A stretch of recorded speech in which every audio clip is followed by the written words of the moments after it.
రాఘవేంద్ర నగర్లో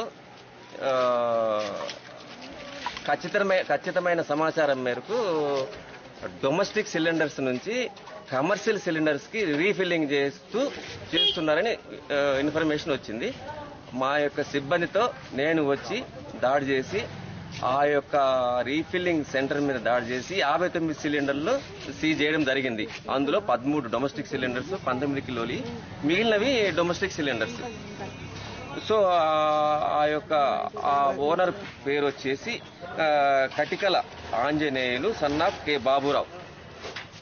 వారి మీద నిత్యావసరాల చట్టం 1955 యాక్ట్ ప్రకారంగా కేసు బుక్ చేసి మా యొక్క జాయింట్ కలెక్టర్ గారికి, రంగారెడ్డి జిల్లా వారికి సమర్పించడం జరుగుతుంది. ఈ యొక్క ఈ సంబంధించింది గవర్నమెంట్, ఈ ప్రాపర్టీ గవర్నమెంట్, యాక్చువల్ గా గవర్నమెంట్ ఇదైపోతుంది, ఖాతాలో జమ అయిపోతుంది.